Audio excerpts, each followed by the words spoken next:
రాజన్న సిరిసిల్ల జిల్లాలో కరీంనగర్ పార్లమెంటు సభ్యులు బండి సంజయ్ కుమార్ రెండవసారి భారీ మెజార్టీతో విజయం సాధించారు. కేంద్రంలో నరేంద్ర మోడీ మూడవసారి భారతీయ జనతా ప్రభుత్వం ఏర్పడబోతుందని అన్నారు. సిరిసిల్ల గాంధీ చౌక్లో పట్టణ అధ్యక్షుడు నాగుల శ్రీనివాస్ ఒకరికొకరు స్వీట్లు పంచుకొని ఆనందంతో విజయోత్సవాలు చేసుకున్నారు.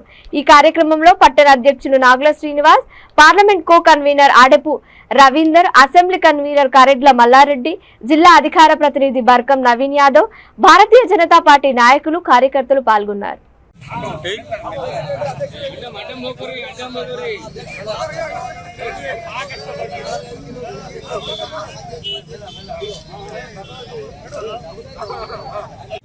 బండి సంజయ్ అన్న గారు రెండోసారి ముఖ్యంగా మనం అనుకున్నాం మళ్ళీ భారతదేశానికి మోడీ, కరీంనగర్ బండి అనేటువంటి నినాదం ఏదైతుందో అది అక్షర సత్యమైంది. టీఆర్ఎస్ అనేది మొత్తం పులిసిపెట్టుకోపోయింది, జీరో అయిపోయింది. ఎందుకంటే వినోద్ కుమార్ మోడీ చెప్పినాడు, ఒక పని అయిపోయిందని స్పష్టమైంది. ఇప్పటికైనా సరే జయాపజయాలు ఎట్లా ఉంటాయి.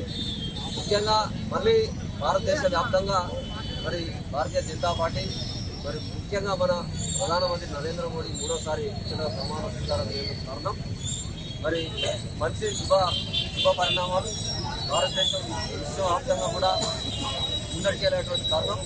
మరి మెజార్టీ అనుకున్న దానికంటే తగ్గినప్పటికీ కూడా రాబోయే రోజుల్లో మంచి జరగాలని భారతదేశం విశ్వగురువుగా ముందడికెళ్ళి ప్రపంచవ్యాప్తంగా కూడా అందరికీ మన్నన పొందుతూ మరి భారతదేశం అభివృద్ధి పథంలో ముందడికి నడవాలని కోరుకుంటూ మరి యొక్క విజయాలకు మొత్తం సిరిసిల్ల కాన్స్టిట్యూన్సీ ఏదైతే నియోజకవర్గం మొత్తం అందరూ భారతీయ జనతా పార్టీ కార్యకర్తలే కాకుండా అందరూ మోదీ మీద, ముఖ్యంగా కమలం పువ్వు మీద అందరూ అన్ని వర్గాల వాళ్ళు, ఎందుకంటే పార్టీ రైతాంగం కూడా ఈసారి చాలా మంది అభిమానులు అందరూ కూడా మోదీ చూసి, కమలం పువ్వు చూసి, అభివృద్ధి చూసి అందరూ కూడా ఓటు వేసినటువంటి ఆ మొత్తం ప్రజానికానికి కూడా మేము భారతీయ జనతా పార్టీ నుంచి ప్రత్యేకమైన శుభాకాంక్షలు తెలియజేస్తా ఉన్నాం.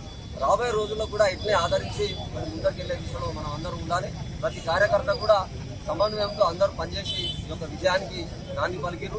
వాళ్ళందరూ కూడా ఆ కార్యకర్త సోదరులు, నాయకులందరూ కూడా ప్రత్యేకమైన శుభాకాంక్షలు తెలియజేస్తూ మరి ఈ విజయాన్ని అందించినటువంటి ప్రజానికానికి మళ్ళీ ఒకసారి ధన్యవాదాలు తెలియజేస్తూ బోలో భారత్ మాతాకి జై.